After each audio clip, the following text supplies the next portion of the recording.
Chicken করব, তার জন্য কড়াইতে আমি সরষের তেল দিয়ে দিয়েছি।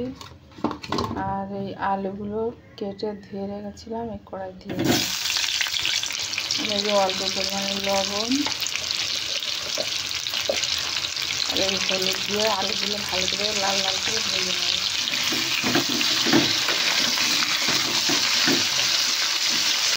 আর আলুগুলো লাল লাল করে ভাজা হয়ে গেছে, এবার আমি তুলে নেব।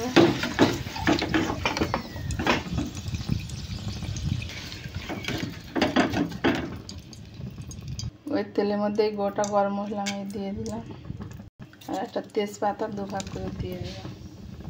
আর পেঁয়াজগুলো দিয়ে দিলাম। এবার এই যে আদা রসুন বাটা দিয়ে দিলাম আমি।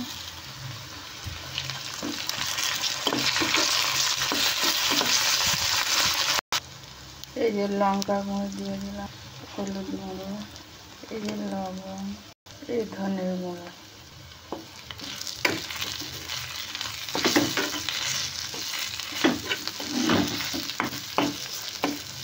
আর মশলাটা কষানো হয়ে গেছে, এবার আমি চিকেনগুলো দিয়ে দেবো। এই যে চিকেনগুলো আমি ভালো করে ধুয়ে নিয়েছি, এবারে এগুলো আমি দিয়ে দেবো।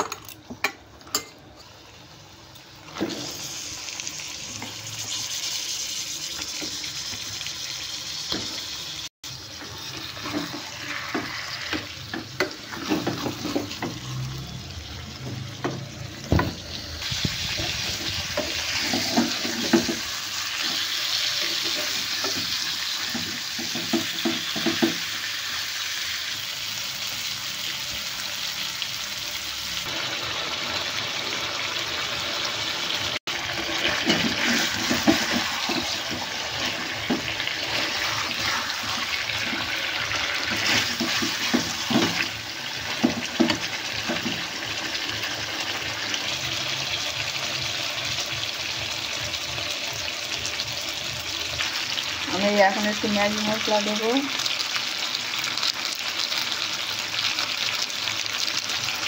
আর এই গরম মশলা একটু দেবো, আবার হয়ে গেলে লাস্টে গরম মশলাও দেবো আবার।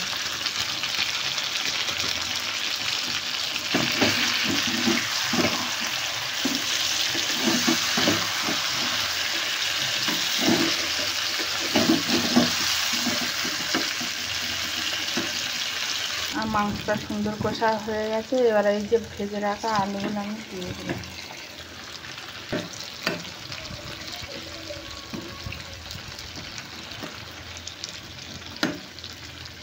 এবার আমি জল দিয়ে দেবো।